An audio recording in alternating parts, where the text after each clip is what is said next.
Home News Northern Ireland. There is a plausible argument for the public to be asked to vote again on Brexit if MPs remain deadlocked, a cabinet minister has said. Amber Rudd acknowledged her comments would distress some of her Tory colleagues and stressed she was fully committed to Theresa May's Brexit deal. The Work and Pensions Secretary insisted she did not want a referendum and called for MPs across the Commons to reach a consensus as a way of preventing a no-deal Brexit if Mrs May's withdrawal agreement is thrown out in January's parliamentary showdown. PA graphics. But her intervention was welcomed as a massive moment by campaigners calling for a so-called people's vote, with Tory former Minister Anna Soubry praising Ms Rudd as brave and principled. Ms Rudd backed the idea of an indicative vote to find which Brexit options MPs would be prepared to support if the Prime Minister's deal is rejected. A turning point for Brexit. Amber Rudd becomes the first cabinet minister to suggest there is a route to a second referendum.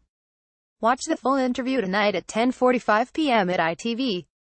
Parliament absolutely failed to reach a consensus. I could see there would be a plausible argument for it. She added, Parliament has to reach a majority on how it's going to leave the European Union. If it fails to do so, then I can see the argument for taking it back to the people again, much as it would distress many of my colleagues. She's brave and principled.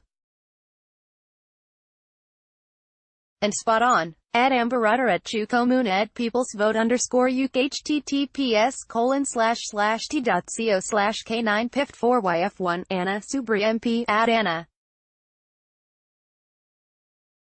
Soubry, December 19, 2018. Ms Rudd said an indicative vote would flush out MPs by forcing them to show their support for one option or another, and encourage those whose favored ideas are rejected to reach a compromise. We are going to have to find a way, as MPs, of working together to find a consensus, of agreeing on how to stop no deal taking place, she said. Good to join at Peston. As I made clear, I don't want a people's vote or a referendum in general. Parliament has to reach a majority on how it's going to leave the European Union. That's why I ask all colleagues to support it. Theresa_May. https://t.co/7607 Amber Rudd MP @Amber Rudd. December 19, 2018. Her comments were seized on by pro-EU campaigners. Labour's Owen Smith, a backer of anti-Brexit group Best for Britain, said, Amber Rudd may be the first Tory cabinet member to say she'd rather have a people's vote than allow a catastrophic no-deal to unfold, but she won't be the last. This is a massive moment for our campaign. Meanwhile, Ireland followed the UK and the European Union in setting out the latest stages of its no-deal Brexit planning. In many significant ways, a no-deal Brexit would pose unique, unprecedented and extremely difficult challenges for the EU, including Ireland, and especially the UK, the Irish government document said. As part of the plan, Dublin Port is creating extra parking for hundreds of trucks from the UK awaiting inspection after Brexit. Based at Simon Coveney speaking this evening about Ireland's contingency planning for a no-deal. We have accelerated our planning, which will involve multiple sectors. pic.twitter.com/KW886CW6CO, MarionStreet.ie, @MarionStreet, December 19, 2018. In London, Mrs May will meet her Polish counterpart Mateusz Morawiecki for talks.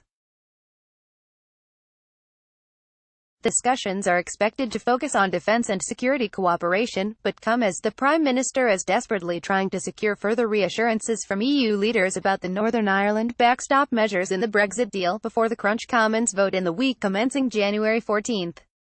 PA graphics. Scotland's First Minister Nicola Sturgeon, who met the Prime Minister on Wednesday, said Mrs May's goals were a wee bit nebulous. There's not a lot of detail there, Ms Sturgeon said. She says she's working with the EU, trying to find assurances. I pressed her to give a bit more detail on that. I have to say it wasn't forthcoming.